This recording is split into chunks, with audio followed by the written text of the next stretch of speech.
ಇನ್ನು ಕಾಮನ್ ಜನರಿಗೆ ಜನಸಾಮಾನ್ಯರಿಗೆ ಗುಡ್ ನ್ಯೂಸ್. ಬೈಕ್ ಟ್ಯಾಕ್ಸಿ ಪುನರಾರಂಭ.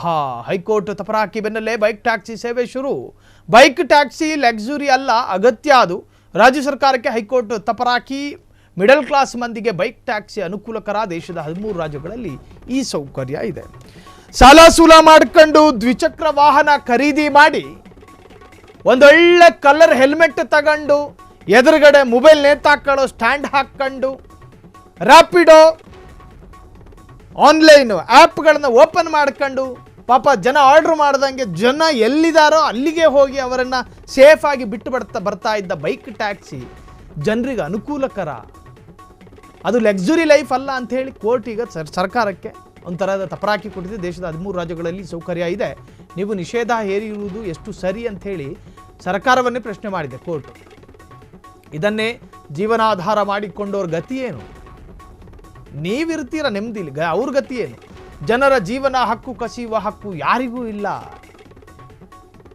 ಬೈಕ್ ಟ್ಯಾಕ್ಸಿ ಚಾಲಕರ ಮೇಲೆ ಯಾವುದೇ ಕ್ರಮ ತಗೋಬೇಡಿ. ನೋಡಿ, ಬೈಕ್ ಟ್ಯಾಕ್ಸಿಯನ್ನು ನಿಷೇಧ ಮಾಡಲಾಗಿತ್ತು ಈ ಹಿಂದೆ ಕರ್ನಾಟಕದಲ್ಲಿ. ವೈಟ್ ಬೋರ್ಡು, ಅದು ಇದು ಟ್ಯಾಕ್ಸು, ಸಾಕಷ್ಟು ಆರೋಪಗಳನ್ನು ಹೊರಿಸಲಾಗಿತ್ತು.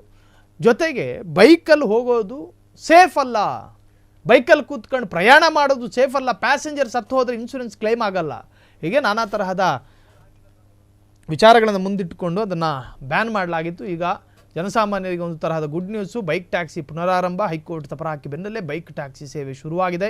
ಬೈಕ್ ಟ್ಯಾಕ್ಸಿ ಲಕ್ಸುರಿ ಅಲ್ಲ, ಅದೊಂದು ಅಗತ್ಯ, ಮೂಲಭೂತ ಅಗತ್ಯ ಅದು. ರಾಜ್ಯ ಸರ್ಕಾರಕ್ಕೆ ಹೈಕೋರ್ಟ್ ತಪರಾಕಿ. ಮಿಡ್ಲ್ ಕ್ಲಾಸ್ ಮಂದಿಗೆ ಬೈಕ್ ಟ್ಯಾಕ್ಸಿ ಅನುಕೂಲಕರ. ದೇಶದ 13 ರಾಜ್ಯಗಳಲ್ಲಿ ಸೌಕರ್ಯ ಇದೆ, ನೀವು ನಿಷೇಧ ಹೇರಿರುವುದು ಎಷ್ಟು ಸರಿ? ಇದನ್ನೇ ಜೀವನಾಧಾರ ಮಾಡಿಕೊಂಡವ್ರ ಗತಿ ಏನು? ಜನರ ಜೀವನ ಹಕ್ಕು ಕಸಿಯುವ ಹಕ್ಕು ಯಾರಿಗೂ ಇಲ್ಲ ಅಂಥೇಳಿ ಬೈಕ್ ಟ್ಯಾಕ್ಸಿಯ ಪರ ಮಾತನಾಡಿದೆ ರಾಜ್ಯದ ನ್ಯಾಯಾಲಯ. ಕ್ಷಣ ಕ್ಷಣದ ಸುದ್ದಿಗಳಿಗಾಗಿ ಫ್ರೀಡಂ ಟಿವಿ ಸಬ್ಸ್ಕ್ರೈಬ್ ಮಾಡಿ, ಲೈಕ್ ಮಾಡಿ ಹಾಗೂ ಫಾಲೋ ಮಾಡಿ.